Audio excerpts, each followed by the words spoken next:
The Sine Institute of Policy and Politics is American University's incubator for policy innovation. We convene leaders in the academic, public, private, nonprofit, and journalism sectors to engage and promote common ground and nonpartisan solutions. In an evolving world, we seize the opportunity to work on the nation's most pressing challenges through collaboration by experts and top scholars in their field with students in research and scholarship. As part of that goal, the Sine Institute leverages American University's location in our nation's capital, the nexus of government and a growing international business center. We connect diverse perspectives from around the country and around the world with our world-class academics and research, experienced practitioners, and the most politically active student body in the U.S. We stand apart through our focus on the role of business and the nonprofit community in public policy, the rise of the importance of economic regions in the United States, and international policy issues. Our focus is to make an immediate impact at the intersection of policy and politics that leads to real and lasting change. Thank you for joining us as we convene, communicate, and collaborate. Introducing Sine Institute Fellow 2022, Shannon Watts. Hey everyone, thank you so much for joining us today to have this discussion. I'm sorry that it can't be in person, but hopefully in the future. I am Shannon Watts. I'm the founder of Moms Demand Action, and I'll tell my story a little bit more. But I wanted to first of all say thank you for joining me. Thank you for being here today. Thank you for caring about organizing and activism, and thank you for being a part of activism and getting involved and getting off the sidelines. So some objectives today. I want to talk about narrative. Narrative is such an important tool in our lives, whether you're in business, whether you're communicating with other people, but certainly when you're involved in activism. And I really want to talk about what does narrative mean. I'm going to do that by telling my own story and giving you a template to show you how to tell your story too. I want to talk about why stories matter. I think we forget so often when we're trying to make a point or convince someone of something that stories are really at the center of that persuasion and also building a brand. When we talk about stories, we're often talking about the words we use, but when we talk about building a brand, we're talking about the images that we share and how we tell a story through images. I want, again, to tell you how to tell your story, that using the template that I'm going to show you and again, walk you through how I tell my story. And then just next steps. How can you get more involved in storytelling? How can you learn more after this conversation? What are the resources you may need or want to continue to look into this? So why is telling a story important? And why are we talking about narratives when we talk about activism, right? When you think about activism, you think about policy, you think about lawmakers, you think about volunteers, you may think about ways to force change. And honestly, one of the best ways to do that is through storytelling. I think we all have this idea of who gets to tell the story. And in America, it certainly has been sort of a prototype. The same people who are lawmakers in this country have told stories. And when you look at who has a seat at the table, in this country, it is and has been mostly white men. And so telling a story helps people maybe change their perspective on who gets to decide what the political future looks like in this country and why they should get to decide it. Whether something can actually be changed or achieved, whether it's in your neighborhood or your community or your state or even the country or the world. And I think storytelling can make people see how that can happen. And then also just creating a new narrative around who has power, right? It isn't just the people who currently have power in this country. So much is changing, whether it's through progress and people, getting a seat at the table, or whether it's demographic change and what does the next generation look like and who really will have power. It's an important story to tell. So I want to start by telling you a little about my story. I have this template and I'm going to tell you a longer version of it, but hopefully you will see that the way I come up with the story is through a very specific template that I created when I was a communications executive for about 15 years. I did not start as an activist. And so when I was in my career as a communications executive, I created a way for my clients to tell their stories, and typically about companies and branding. But it's very applicable to everything you do in your everyday life. And whether that includes, having conversations with people at college, or wanting to get the next job that you're looking for, or actually being in that job. And whether it's convincing your audience or your colleagues of something, telling a story will help. So Moms Demand Action is a grassroots movement of Americans, and we work every day to change our nation's culture of gun violence. We do this legislatively, we do it electorally, and we do it culturally. So legislatively, we work to stop the NRA's agenda, usually forcing guns onto college campuses, arming teachers, stand your ground laws, something called permitless carry. We have about a 90% track record of stopping those bills every year, year after year, but also passing good legislation. We've now passed background checks, for example, in 21 states in this country. Why me? How did I help start Moms Demand Action? I was a mom of 5 living in suburban Indiana. And I was sitting at home on a very cold December day, folding laundry, and I saw in the news that there was an active shooter in a school in Newtown, Connecticut, a school called Sandy Hook School. And like so many Americans, I sort of sat down in my bed and watched this tragedy unfold. And even today, almost 10 years later, it'll be 10 years at the end of this year, I really have a hard time believing that 20 children and 6 educators were shot and killed in the sanctity of an American elementary school. And I was so unmoored that this happened that I felt like, okay, it's time for me to get involved in this issue, some issue. I want to get involved in gun safety. I don't really know how.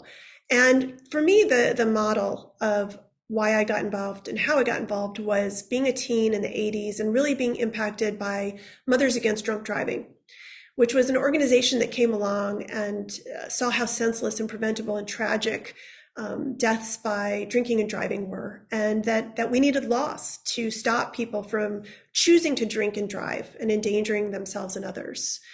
So I created a Facebook page, thinking that I would get other people to have this conversation, an online conversation about specifically moms getting involved in the issue of gun violence.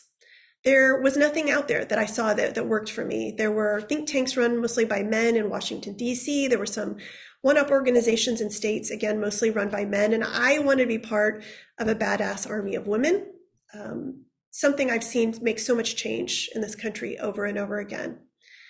That online conversation has turned into the largest offline movement in the nation of volunteers and activists.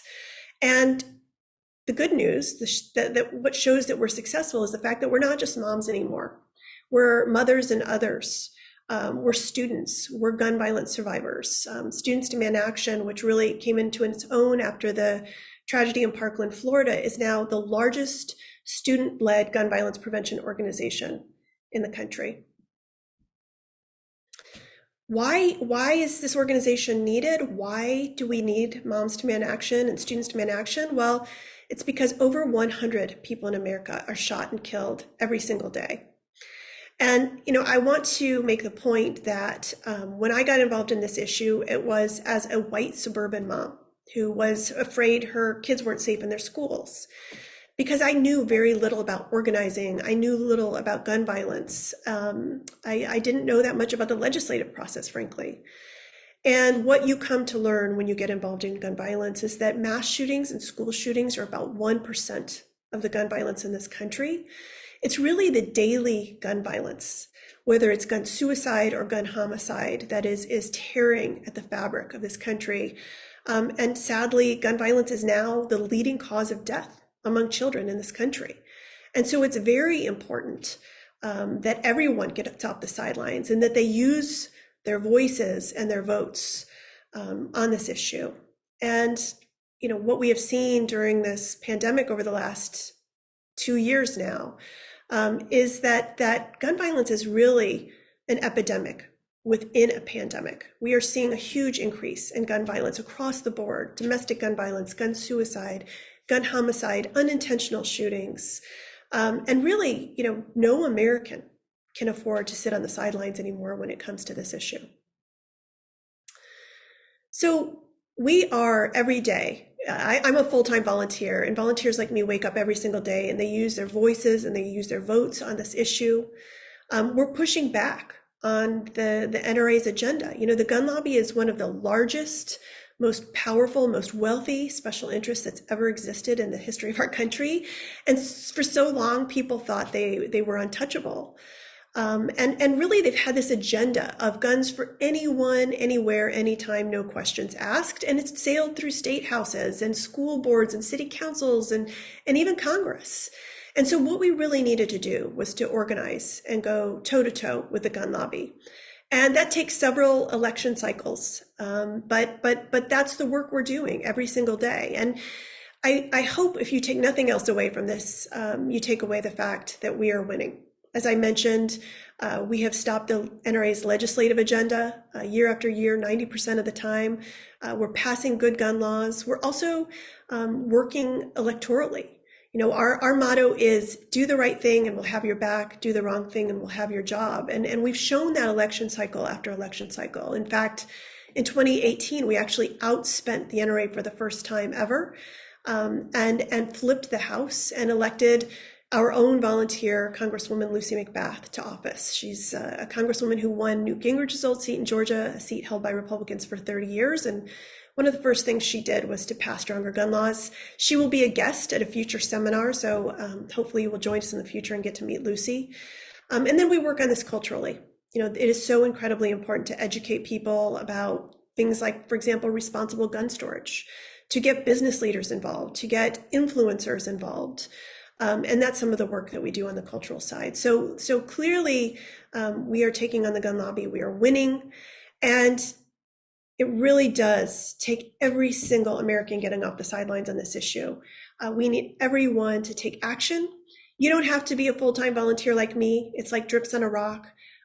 Even an hour, a week, a month, every single call, every single email, every single tweet, everything you do really does add up and it does matter. And so I would encourage everyone to become a volunteer, to help us go toe-to-toe with the gun lobby, and even maybe start a Students Demand Action chapter at American University. So that is my story.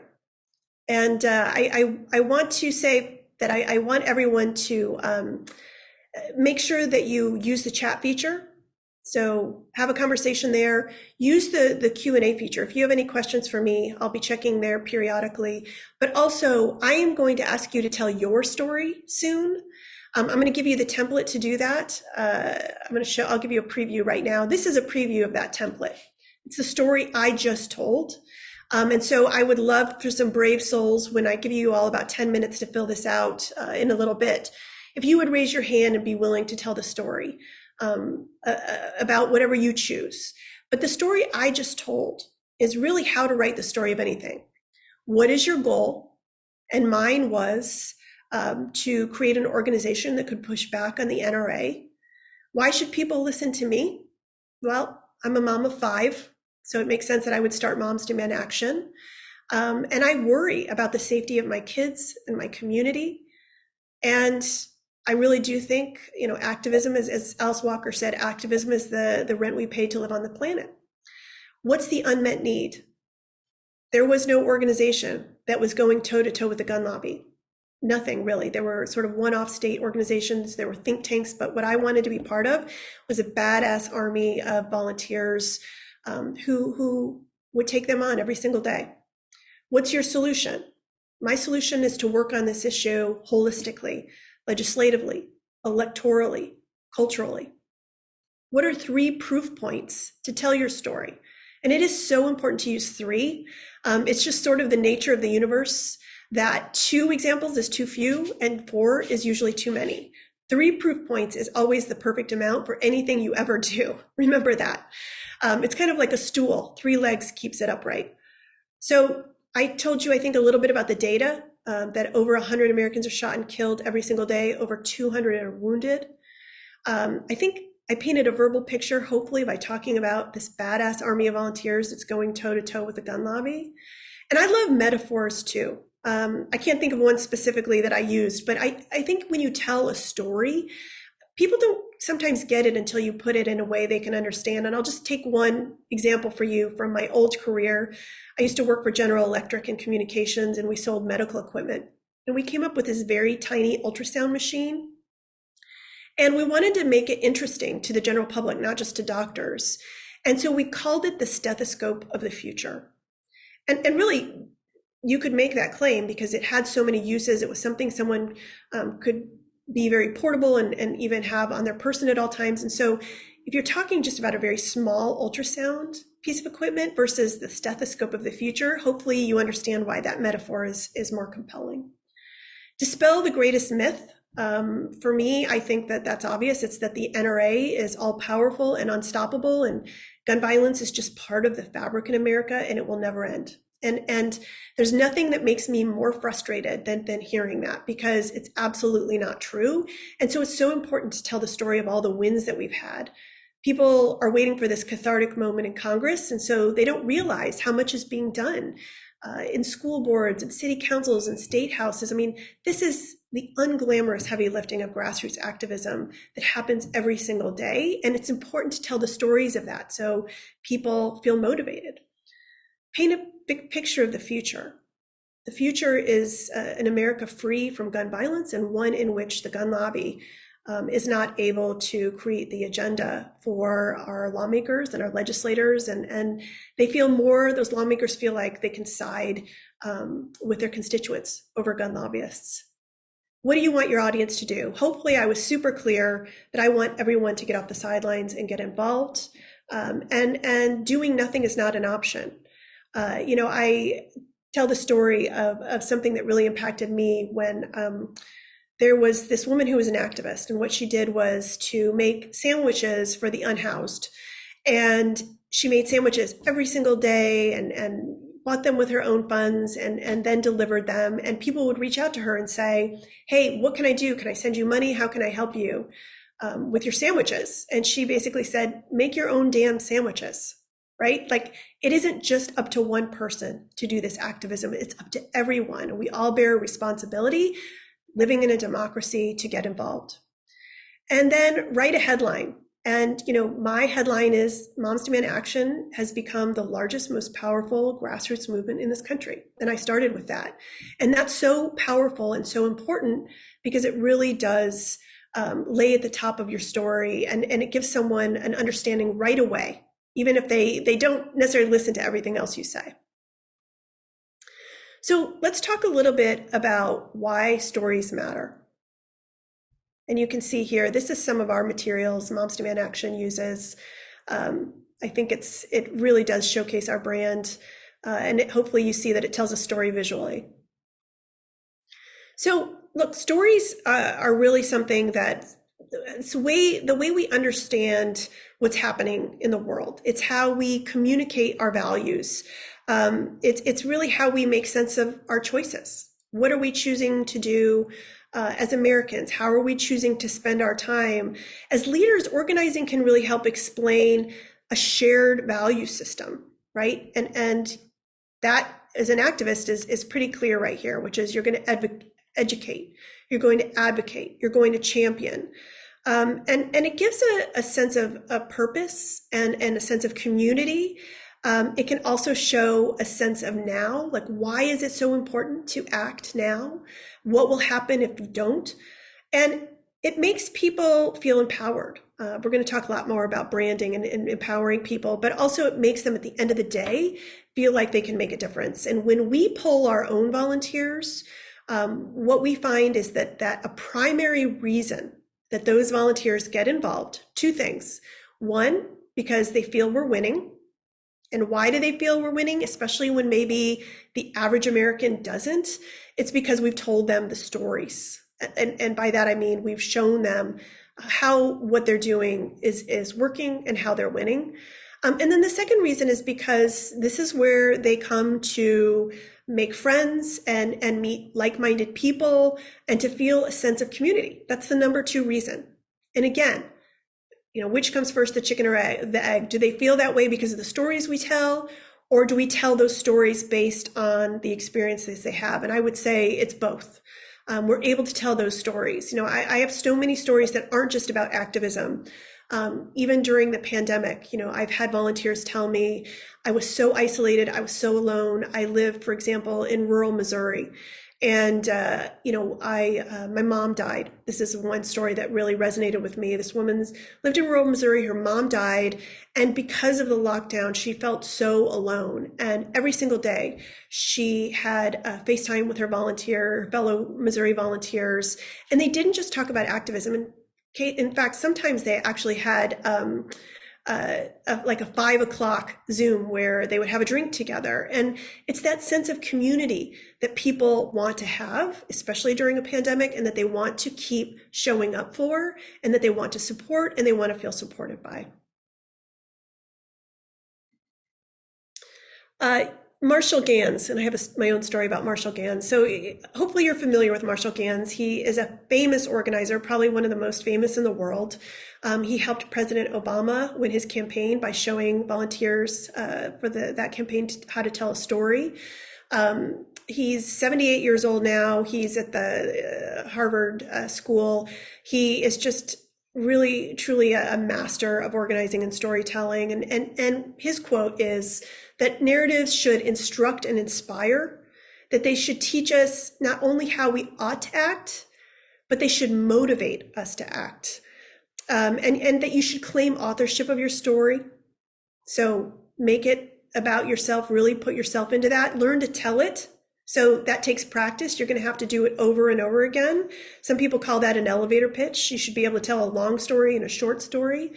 And make sure that you're communicating the values, as he says, the values that move you to act, because it might move them to act as well. And look, I absolutely believe the reason that Moms Demand Action is one of the largest grassroots movements in the country is because my story, but also the story of every volunteer who's gotten involved, has inspired others. If I can do it as a busy mom or a busy person, if I can stand up to the gun lobby and show up at a rally or a march where I'm surrounded by usually men open carrying semi-automatic rifles, if I can give testimony at a state house or show up at a school board, then you can too. And I think that has inspired so many of our volunteers to act. And quickly, my story about Marshall Gans is that when I first started Moms Demand Action, he reached out to me and said, wow, this looks like it's really taking off. Why don't you join me at Harvard? I'm going to do a training session for volunteers and activists on how they can tell their stories. And I happen to be an introvert, and I also happen to be really shy. And what we had to do, Marshall made us go stand on literal street corners outside in the downtown where Harvard is, and recruit activists for a cause. And for me, obviously, it was Moms Demand Action.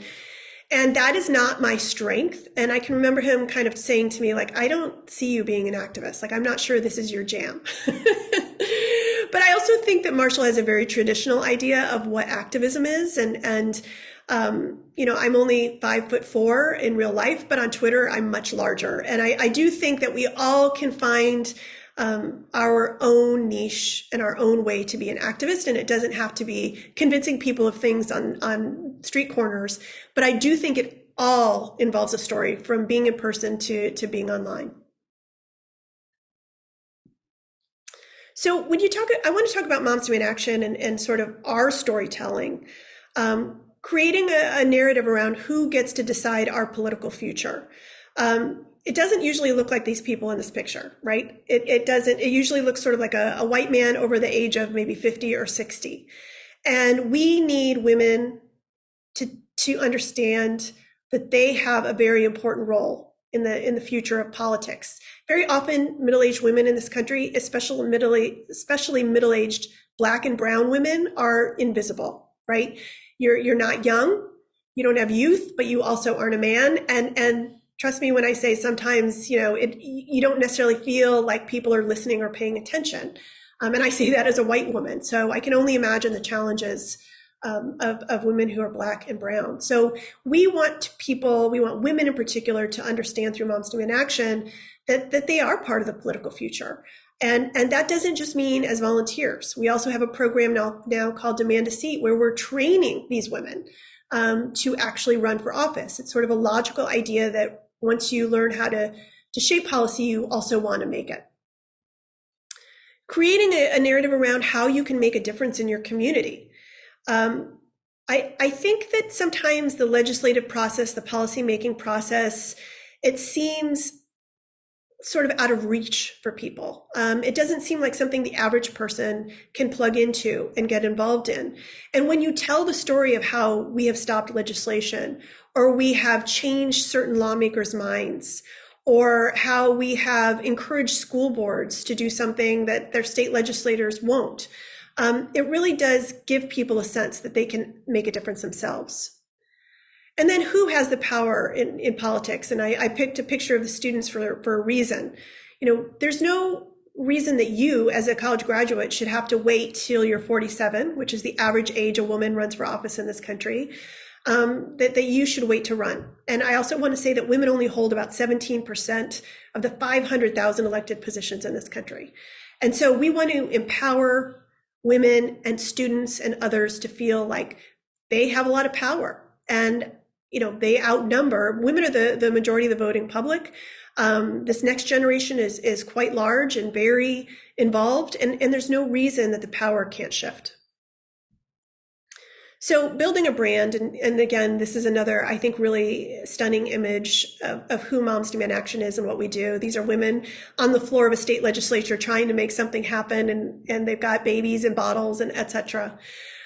So branding really does shift the conversation from what we do to why it matters, right? It brings your work out of the shadows. It helps tell people a story about what you're doing. It helps you connect meaningfully with your audience. And I've seen that so many times with Moms Demand Action. When they see an image that resonates with them, it's something that they really want to champion and share. It changed conversations about your impact. We had one ad that we did as an organization, and I wish I'd included a picture, but I can share it with you as in a follow-up. But it was a picture of someone with a skateboard inside a store, and then someone holding an AR-15 inside a store, and it said, which one of these is allowed, right? And you would certainly assume it was a skateboard, but in fact, it was the AR-15. So branding and stories visually are a super easy and fast way to connect. And here's just, my assessment of some brands. These are really well-known, great brands, subjectively built on big ideas, right? Starbucks is just a coffee company. And yet their brand has really created this idea of a third place, that Starbucks is an extension of your home, and that you can go hang out there and you can have fun and uplifting moments, right? It's more than coffee. BMW, it's a car, but they have really talked about the joy of the drive. If you've seen their commercials where people are, exhilarated and having fun just driving down a highway along the ocean. And this idea that it's more than transportation, right? It's the ultimate driving machine. And then Apple, this idea of human versus machine, it's a computer, but they've really talked about their own brand of every single piece of equipment that they create, which is quite beautiful. This idea that it's more than just computing. And I wanted to just also bring this home by looking at some brands that I'm sure you're familiar with. The Women's March, right? This is an organization, as you all know, that really got started because of the march, but has continued as more of an organizing organization. But I think, the reason that people identified early on with their vision and their mission was their beautiful use of consistent visual identity. Very smart about localizing things. You can see they, depending on the city you were in, they would change out the logos. I thought their use of color, it was very retro, but also very impactful. But I would also argue that on the downside of their brand, they're often very formal, very lofty, maybe a little didactic. They use too many words. Their mission is really way too long. And also they often only communicate not sort of an idea or a conversation, but really something more about driving people to specific events. Indivisible, again, an organization I'm sure you're familiar with. They are all about a progressive agenda and changing policies and laws. I would argue that whereas Moms Demand Action has worked very hard to make every single state feel like it's part of an organization, and sometimes it has to be a little top down, I would say they're too bottom up. They have Indivisible in cities like Boulder and Roanoke, but they also have state. They have a different looking national logo than their local logos. And so to me, it just feels a little disjointed. And because they're so bottom up instead of top down, I think sometimes that can feel a little disjointed. And then Run for Something, a super impressive organization, getting progressive young people to run for office. They have a great, concise, monochromatic visual image. They have a consistent schematic. Their messaging is always front and center. I think their tone matches that, the words they use. Sometimes they can be a little too informal, kind of over-reliant on this, everything needs to be sort of sarcastic, but they also have incredibly strong calls for action. And I think overall their branding is really successful. Color of Change. I think this is so beautiful. It's just the look and feel tells a story simply, quickly. You can look at what they're doing and it just stands out from everything they use, from their hashtags to their graphics to their colors. Very clear story. We created the Hollywood Culture Project because content matters. The research is clear. I mean, it's beautifully done. So, before we get into storytelling and having you tell your story, want to talk a little bit about the challenges, because certainly, it's not always easy to tell your story, and there are things to watch out for. So it's important to understand what is not storytelling, right? It's not just a tagline or a video or an ad or a mission statement. It's an actual story. It has to have a beginning, middle, and end. And it's got to be deliberate. So you have to sit down and decide to tell your story, and you have to fine tune it and make sure, even test it with audiences and make sure that it's working and it's doing what you want it to do. It has to be sustainable. So it's not just a one-off. You have to pull the thread through everything you do. It has to be authentic, right? It can't be, people see through if it's disingenuous. And it has to be internal. So if you're a company, your employees, as well as your external customers, or if you're an organization, your volunteers, as well as the people that you are trying to reach. And it's not just a one-off story. It's not just something you publish that month. It can be stories around the creation of your organization. Like, my point being that you're constantly telling stories all the time, and there should be many, but they should thread together.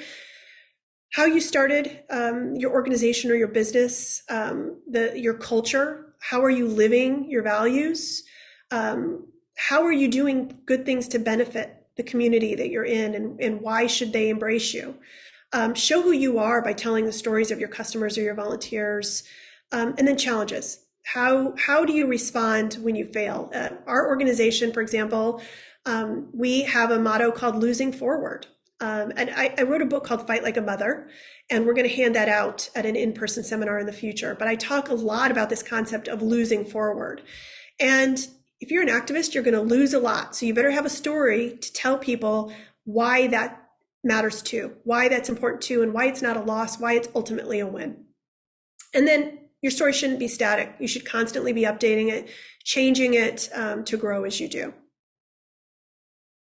Okay, so how to tell your story. We're going to get ready to do that. And then again, if you have questions, put them in the question Q&A area. I'll look at the chat while you're working on your story. And then I would also ask that you please volunteer to tell your story when we're done at the end of the 10 minutes by just raising your hand, using that tool, because I really do want to hear other people's stories and give feedback. So we'll go back to this template and I'll leave you with this template. Again, what is your goal? Why should I listen to you? What's the unmet need? What's your solution? 3 proof points using data, paint a verbal picture, use metaphors or similes, dispel the greatest myth, paint a picture of the future, and again, all in this order. What do you want your audience to do? And then write a headline for your story. So, but really quickly, I do want to say, as you're writing this, embrace new words and terms and ways of speaking, right? Your language should reflect where we are right now as a society. Use positive framing. There's a reason we're not moms against gun violence, we're moms demand action. Emphasize what you're fighting for. Reserve what you're fighting against for other moments. Incorporate how, so that people understand your aspirations and your objectives are achievable, right? You don't want to just say, I want to do this thing. You want to say how you're going to get there. And connect that present action to future results and goals. Think about when you tell your story using digital channels that are appropriate for your audience, maybe Snapchat or Instagram for you, for the next generation. So when you're writing your story, think about the tools you're going to be using to tell it, and then highlight the voices of the people you're telling a story about. You want to make sure that you're not speaking for them, that they can speak for themselves, but emphasize the voices that are most affected. So now I think we're going to take 10 minutes. I'm going to turn off my camera. It is 1:36. So why don't we do this till about, it's 1:37. Why don't we do this until about 1:46, 1:47. I'll turn my camera back on. I'll keep this slide up. And again, this story can be about you. It can be about the organization you want to create. It can be about a business. It can be about anything, everything. You can tell a story about anything. So decide what you want to write a story about and just start. It doesn't have to be perfect. Stories take a long time to tell, but just start to sketch it out. And I'll come back to you soon. Okay, I'm back.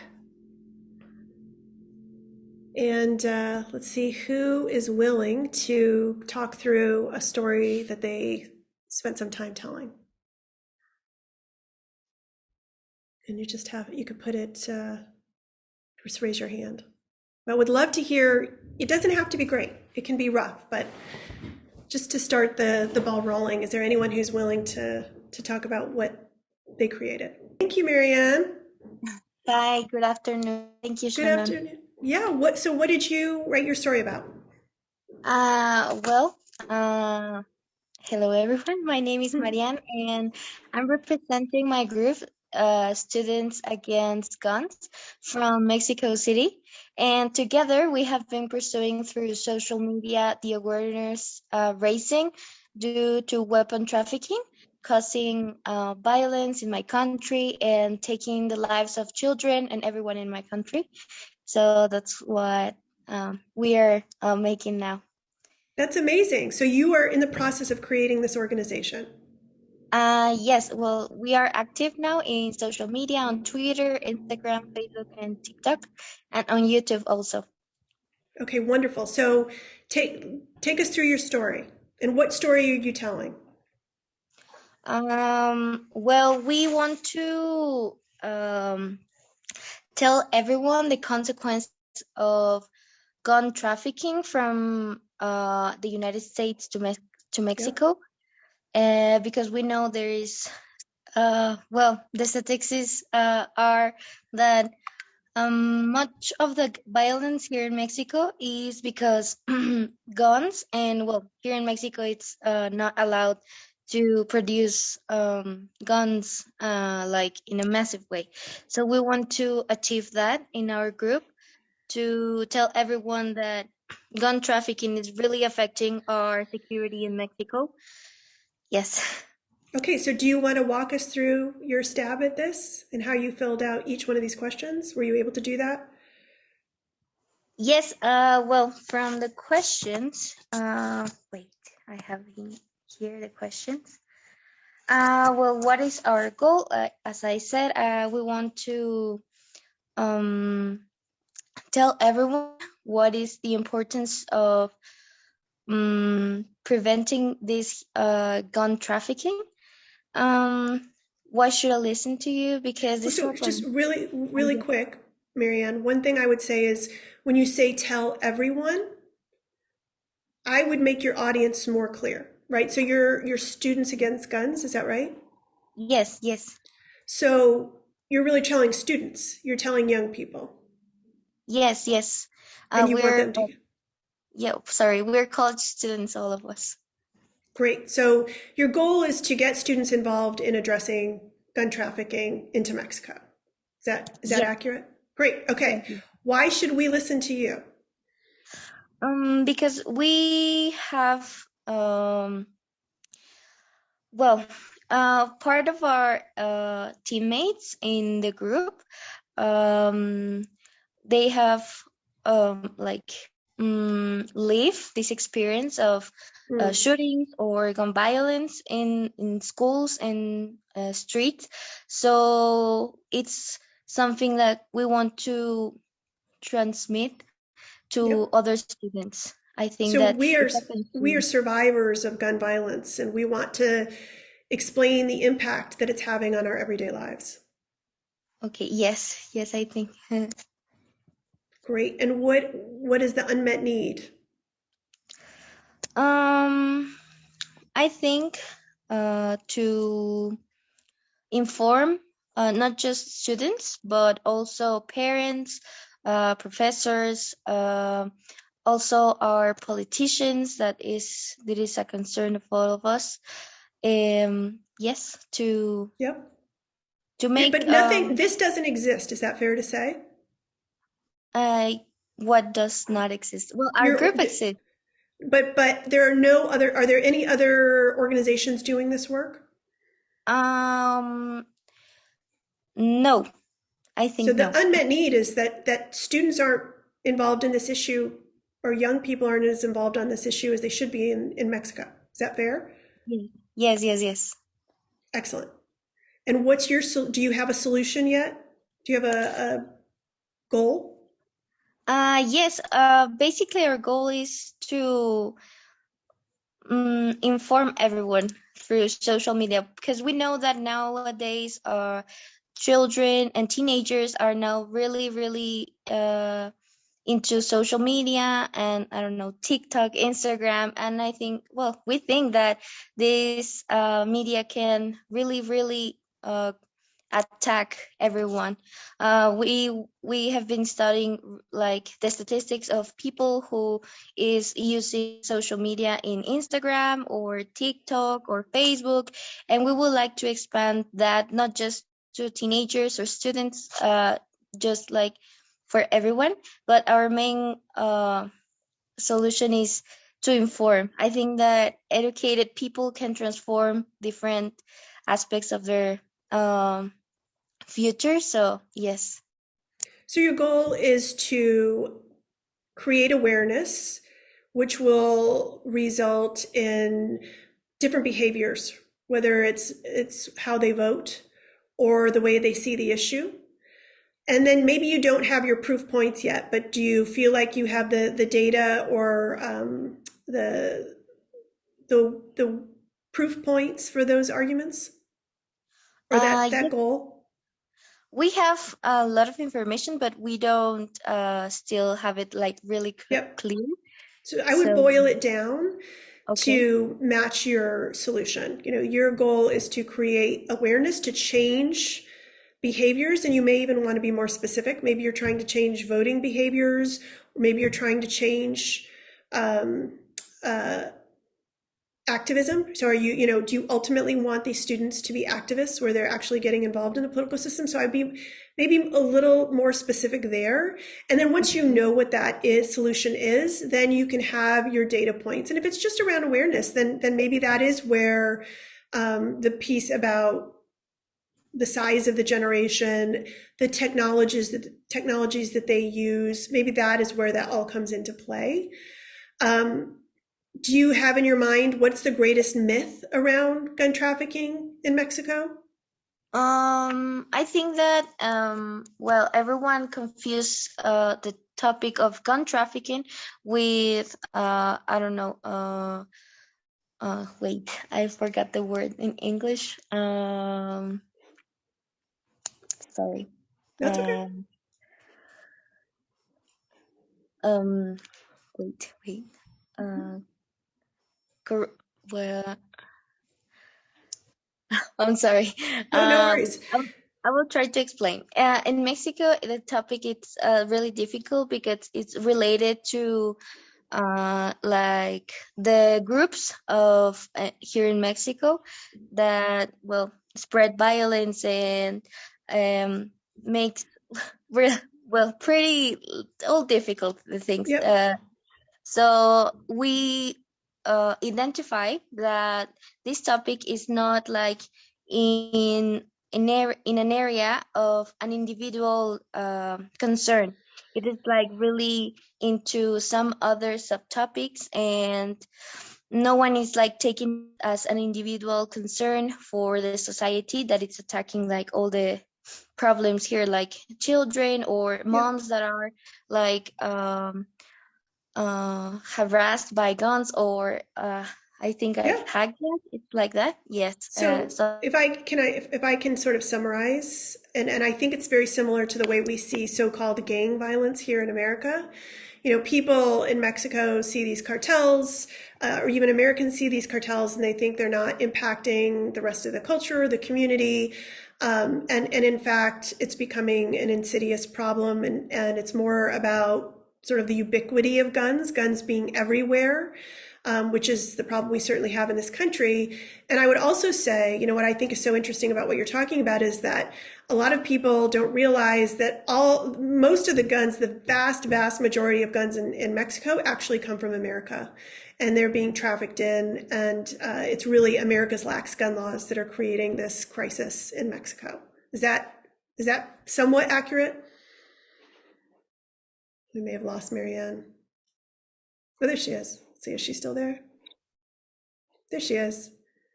So Marianne, I don't know, did you hear that description that I just shared?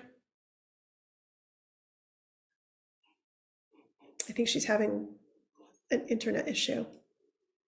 Okay, so I actually think that was a really great example, and would love to, Marianne, if you're listening and able to hear me, I would love to see your story once you get it all together and be happy to provide feedback, because I think that's really very fascinating. It's close to time, but if is there anyone else who wants to go through their story before we wrap up? I'm very happy to go through it with you. Yes. Oh, it's Sandy. Hi, Sandy. Hello. Hi. How are you? I'm good, and you? Nice to meet you. Nice to meet you too. So I know we're close No, to go the ahead. end, but We have plenty of time. Go ahead. all right. So this is something I've been thinking about for a while now. I wish I could share my screen, but it's okay. So my goal is to redevelop affordable housing in DC. And just a backstory about my story is I'm originally from the Democratic Republic of Congo. I moved to the US to pursue my undergrad and now graduate studies. And the reason why I started thinking about this project is because moving to DC, I know that one of the biggest challenges I had was having access to affordable housing within my means. And I just realized that if it's hard for me, it's even harder for people who actually have been in the city for a while. So my goal is actually to redevelop distressed housing instead of just eradicating those houses. And so basically, we know that having a safe and affordable place to call home is connected to positive life outcomes in school performance, job retention, physical and mental health, and economic security. But housing affordability is lacking. So a few of my statistics, data, are that the first one is more than 40% of adults in DC's poorest neighborhoods are disconnected from the labor market. And about 90% of extremely low income households spend at least half of their income on housing, which are headed by a person of color. And then less than 1% of recent new affordable housing in DC is built where access to high performing schools, recreational spaces, and healthy foods is plentiful. So the idea is that we are well aware of gentrification, but we want to avoid that as much as possible because we don't want to drive people out of their neighborhoods. So the idea is to actually make sure that we can rehabilitate the housing situations and make sure that they're comfortable and have access to more food, or they're more food secure, or have access to recreational centers or anything that can actually improve their social outcomes. And we know that one of the greatest myths with housing affordability is adding more units, but we can actually change that by actually improving current housing that's already built, which is actually going to be cheaper and is more feasible. And so I know that this is still in the process and it just had like a few minutes to come up with all of this, but I think that it's definitely something that everyone can consider and can even try to volunteer. You could start by your like local neighborhood, or like if you are interested in volunteering, there's a lot of like nonprofits that do participate in beautifying like the cities or neighborhoods. So just bringing that awareness, and also encouraging students, or even it could be anyone, to like just think about it and consider giving back to to their neighborhoods. And what's your headline? My headline was redeveloping affordable housing in DC. I mean, I think it's such an excellent start. I'm a little shocked that you did all that in 10 minutes. It's very impressive. I think you've got the hang of it. Okay. The only recommendation I would say is get more specific, right? All right. Like, who are you talking to? What very specifically do you want them to do? And then how can they do it? But I mean, that was brilliant and beautiful. And I think this is going to work. Thank you. Thank you, Sandy. Great. Okay. Well, those two examples I just loved. I thought they were so great. I want to talk a little bit about next steps. First of all, I would encourage all of you to join us back here, either online or in person. We don't know yet, but it'll be February 14th. And we're going to be talking more about organizing, and we're going to drill down specifically. I mentioned that Moms Demand Action works on this culturally, electorally, legislatively. Each one of the next 3 conversations will be about one of those things. And as I mentioned, we're going to have some members of Congress who are our guests. So I would encourage you to sign up. Also, the next time we're in person, they're going to be handing out copies of my book, Fight Like a Mother, which can be applicable to moms and non-moms. So please sign up, and would love to meet you if it is going to be in person. Guess what? American University does not have a Students Demand Action chapter. So if you want to start a chapter, join a chapter, text the word students to 64433. You can also visit studentsdemandaction.org. I would also encourage you to get involved. Look, if this isn't the issue that is important to you, there are lots of things out there that you have access to engaging in and making a difference. And I put 3 different websites here, volunteer.gov, AmeriCorps.gov, and also volunteermatch.org. There's some really good books if you want to learn more about why it's important to tell a story and how to do it. Stories That Stick by Kendra Hall, Building a Story Brand, Miller Donald, Talking to Strangers, Malcolm Gladwell. I'm reading that now, and it's quite brilliant. And then follow people who know how to do this, or who are experts, who are just incredibly good at it. I mentioned Marshall Gans earlier, very famous organizer and storyteller around the labor movement and electoral politics. Scott Galloway He has his own podcast. I think it's called Prof G. He's also on a podcast called Pivot with Kara Swisher. He's just brilliant branding expert, and I think is really fascinating. Janelle Stewart, Stacey Abrams. These are people who are branding experts or who really get how to tell a story. Nicole Hannah-Jones. And then finally, StoryCorps. If you aren't listening to their podcast or you haven't gone on their website, I highly recommend you do it. They've been doing this for 15 years. It's all they do is tell the stories of Americans to encourage compassion and understanding and a sense of community across the country. So thank you again for joining us. Hope this was helpful in terms of how to tell a story. Again, please use that template. You can use it to tell a story about yourself or your business or your organization, your community, friends and family, however it's applicable. And I think you'll find that if you do it more and more, it becomes easier. So thank you again for joining and hope to see you soon.